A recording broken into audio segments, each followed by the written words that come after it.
welcome to the show. That wasn't big enough. Can you do it again? Bigger? Hi, everybody. Welcome to the show. One more time. Can you do it just real big for me? Hi, everybody. Welcome to the show. First up. That was better. You're not. That meets your approval. Well, yeah. You're not entirely sure what we're doing today. I'm not sure what we're doing today. Huh? Ah! Ooh, fun. Do I get to make things? Sure. Since your hands need to be doing something. My hands do need to be doing something. What is this, Kayla? This is Play-Doh. Play-Doh. I like Play-Doh. Can I see the cup? Is it Play-Doh? I guess. Yeah. Do you need the lid? Play-Doh modeling compound is what it's called. Oh. That's all there really is to it on this.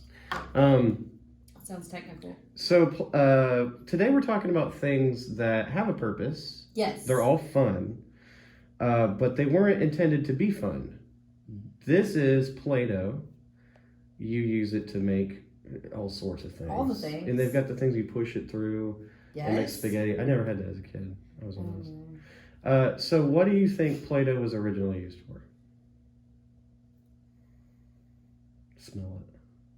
No, I can smell it just by looking at it. Making things like arts and crafts. This is a wild one.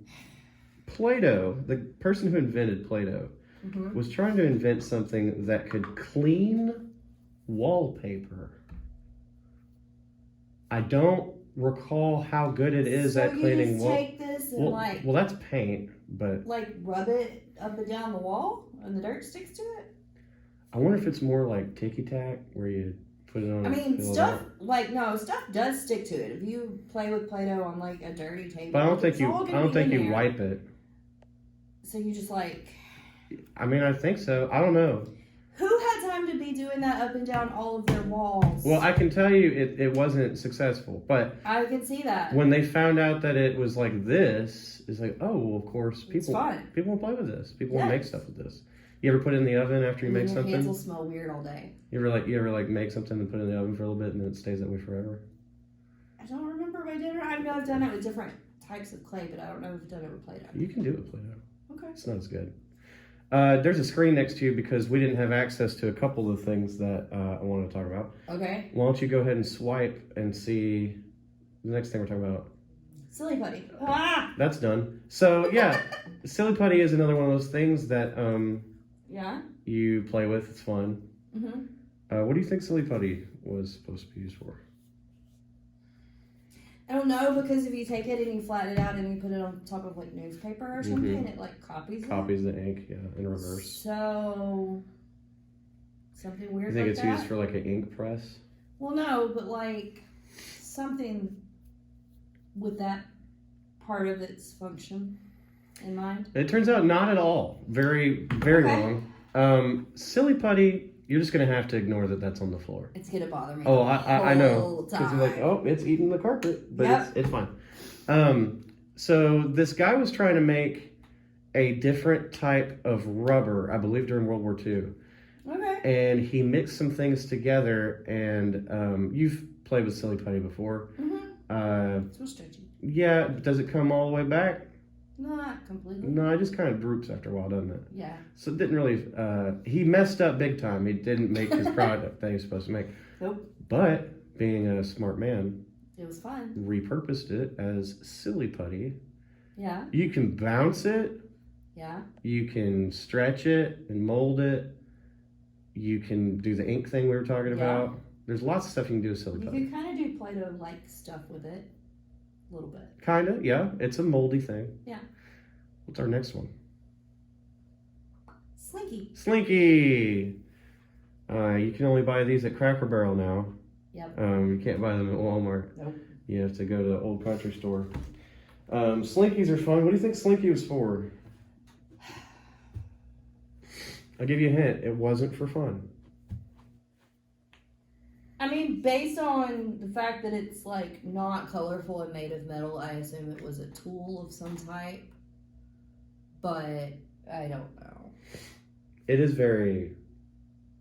I mean, it's very metallic. It's very, industrial looking. Right. It doesn't look It doesn't look like it was made for kids. It looks like a spring, really. Right. Like a really weird looking spring. So the Slinky was made to hang delicate machinery and parts on a ship. So when a ship rocks back and forth and it hits the waves, the Slinky will act as a shock absorber. Yeah, kind of keep it from going all over the place. Yeah. That makes sense. And now we use Slinky for fun. You push it and it goes slink, slink, slink, as is the name Slinky. They're supposed to be like somewhat indestructible, but my kids have broken so many of these. I have two. And I didn't really know it was possible. Somehow they get like the rings get Yeah. caught up in each other, and then they're once you bend them the wrong way, it's ruined forever. Yep. It is no longer Slinky. They don't survive in my house. Yeah. And now they've made like the plastic ones that are no good. Yeah. Yeah. Sorry, we're just reminiscing here about good old Slinky. So thinking about like purposes for each of these things and what people initially thought that they would be used for, and then what their actual purpose became. Right. Kind of reminds me of a scripture, and Yes. there's a handy dandy Bible right there. I believe in Matthew 4 verse 18 there's a story for us. Yes. Matthew 4:18 says, "One day Jesus was walking beside the Sea of Galilee. There he saw two brothers, Simon Peter and his brother Andrew, and they were throwing a net into the lake because they were fishermen. 'Come and follow me,' Jesus said. 'I will send you out to fish for people.' At once they left their nets and they followed him." So these two guys who were fishermen, that was what they had been told their purpose was to catch fish and sell it. Right. And live off of that. And it probably wasn't an easy life. Jesus comes along and says, "I have a new purpose for you. I have the purpose you were supposed to have all along." So much like the Slinky up there had its purpose and then of course became so famous that a toy from Toy Story is based on it. These folks now have a new purpose of fishing for people. And when we say fishing for people, we really mean sharing the good news. And I have to imagine in that moment, though, they didn't fully understand that. Of course not. And there was a little bit of like, I don't really know what this guy is talking about, but like, I'm curious. So I'm gonna go find out. Yeah, I can't imagine what I would say. I mean, that would be just drop what you're doing, forget your life, come follow me. And fish for people. And fish for people. Now, they knew they weren't fishing for people. I know they didn't bring their nets with them. Hopefully not. they dropped their nets there. But yeah, I have to imagine that was quite confusing, but also potentially exciting. Like there's a purpose that I can feel that's very different than the one I'm currently feeling. God has a purpose for you. Yeah. So that's my challenge to our folks watching this today is, what is God's purpose for you? Pray about it, meditate about it, think about it. Come back and share it with us. It may be something way different than you think, but pray about it, think about it. What is your purpose? How can you help build the kingdom here? Kayla, thank you for being an illustration today. Of course. Can I get my Play-Doh now? You can get your Play-Doh in just a second. All right. Bye, everybody. Bye.